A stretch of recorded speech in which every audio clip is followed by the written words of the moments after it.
We got Luke Johnson. Let's do this right now. From The Advocate in New Orleans. Luke, instead of asking, hey, Dad, I will ask you this question. What is the most interesting storyline? And I feel like there are a bunch of them not related to the quarterback position in Saints camp right now. Ooh, man. I think for me right now, it's who's going to step up at receiver. Okay. Because as it's looking right now, they're looking at being without Michael Thomas for a pretty significant stretch of the year to start, right? At least potentially. I mean, he could be out for the first several weeks of the season, maybe the first month. With the likelihood of Deontay Harris missing a few games. Traquan Smith is dealing with an injury in camp right now. He's been out of practice the last few days. I don't think it's going to be a long-term thing, but you have to consider his injury history there. Those are probably your 3 out of your top 4 targets going into the season, right? That you are either expecting to be out or you don't really know what's going to go on with injury concerns. I think it's a pretty big blow when you're bringing in a new quarterback in the mix. So I've been watching those guys pretty closely. I really like the start Marquez Callaway's had.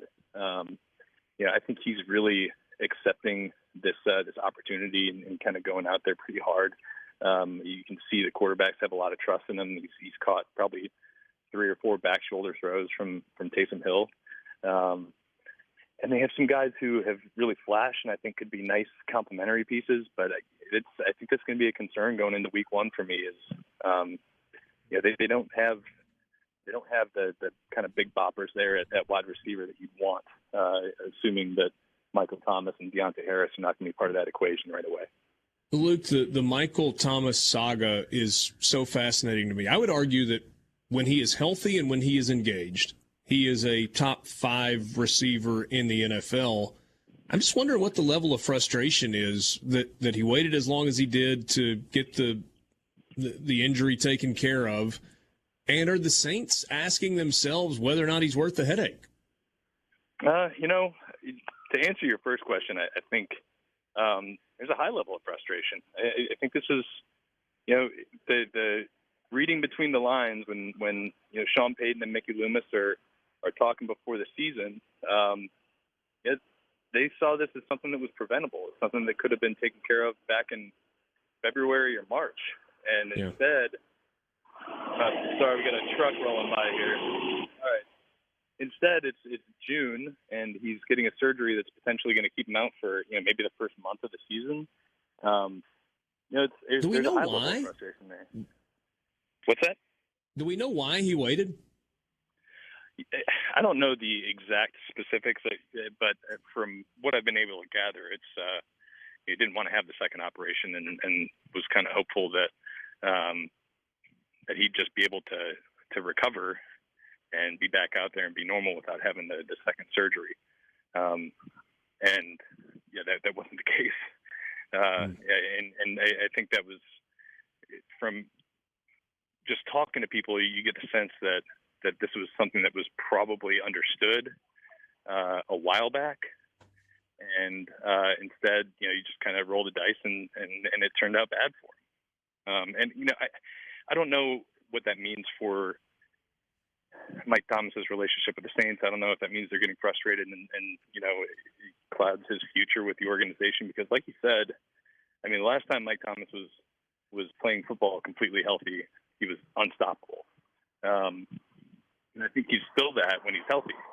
But we haven't seen him healthy since the 2019 season. So that's a long time. And, I think by the time he gets back, he's got a lot to prove. And that's something that nobody was really saying about Michael Thomas's first 4 seasons in the league. Was Cam Jordan good enough last year or not? Yeah, I think he was good enough. He wasn't playing at the superstar level that he played at before. But he's still coming close to double-digit sacks, despite the fact that he's getting double-teamed. I think he opened up a lot of stuff for Trey Hendrickson. I don't think Trey Hendrickson's having the year he has without Cam Jordan pushing the rush from the other side of the field. But I do think Cam could play better. I would expect it. And the guy, I think before that year, he had 3 straight years with double-digit sacks. I think he's one of the best edge rushers in the NFL, and I think they're going to have a really good D-line rotation this year, and I expect them to bounce back, especially their edge rushers. They've all looked really good. Marcus Davenport had a great day today. I've been really impressed with Peyton Turner as a rusher, and I think Carl Granderson is about ready to just like break out this year. So I would expect the contributions from those guys will help Cam Jordan just kind of bounce back a little bit. Visiting with Luke Johnson from The Advocate in New Orleans, covers the Saints. He's on the Farm Bureau phone line. So I think I asked 3 questions without asking a quarterback question. It's not gonna get past 4 though. What do you think, Jameis? I mean, I don't know that it matters if he can do the gladiator drill with the tackling machine. That doesn't appear to be a strong suit. But outside of that, that probably works in his favor, actually, just getting guys to laugh at him some more. So, look, I'll say this. I think both guys really came into camp ready to compete. And I was kind of going into this expecting, it's going to be a competition in name, and then, one of them's just going to completely run circles around the other, and it's going to be pretty obvious through a week camp who it's going to be. And to both guys' credit, they both wanted this thing, and they've both been pretty sharp. They've had their down moments. I think today was kind of probably their most hit or miss day. But whenever one of them has had one of those days, the other one has 2. Nobody's really separated themselves through 7 practices. And I think that's a good thing. I think for the most part, they've been pretty sharp. And, I think only 1 interception for either guy, which, that's what you want to see. I think they're in a good spot there, but, we'll see once they start facing defenses that aren't their own. I don't really have a ton of confidence in the Saints secondary right now. We'll see if maybe things change, but for the time being, I think it's been exactly what the Saints wanted to see. Did you just get bit by a dog? No. The issue here is that this call is occurring right around the same time we were going to walk our dogs, and my dog just saw another dog. He wanted to say hi, but. Well, we appreciate the dogs joining us. We're past the danger zone. Luke had problems with the dogs last week when we were doing this interview.